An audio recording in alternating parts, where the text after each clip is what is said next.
Panicking about your kids and their phones? New research says don't. San Francisco, it has become common wisdom that too much time spent on smartphones and social media is responsible for a recent spike in anxiety, depression and other mental health problems, especially among teenagers. But a growing number of academic researchers have produced studies that suggest the common wisdom is wrong. The latest research, published Friday by two psychology professors, combs through about 40 studies that have examined the link between social media use and both depression and anxiety among adolescents. That link, according to the professors, is small and inconsistent. There doesn't seem to be an evidence base that would explain the level of panic and consternation around these issues, said Candice L. Odgers, a professor at the University of California, Irvine, and the lead author of the paper, which was published in the Journal of Child Psychology and Psychiatry. The debate over the harm we, and especially our children, are doing to ourselves by staring into phones is generally predicated on the assumption that the machines we carry in our pockets pose a significant risk to our mental health. Worries about smartphones have led Congress to pass legislation to examine the impact of heavy smartphone use and pushed investors to pressure big tech companies to change the way they approach young customers.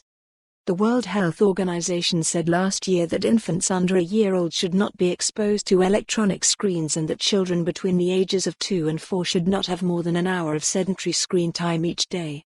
Even in Silicon Valley, technology executives have made a point of keeping the devices and the software they develop away from their own children. But some researchers question whether those fears are justified. They are not arguing that intensive use of phones does not matter. Children who are on their phones too much can miss out on other valuable activities, like exercise. And research has shown that excessive phone use can exacerbate the problems of certain vulnerable groups, like children with mental health issues. They are, however, challenging the widespread belief that screens are responsible for broad societal problems like the rising rates of anxiety and sleep deprivation among teenagers. In most cases, they say, the phone is just a mirror that reveals the problems a child would have even without the phone.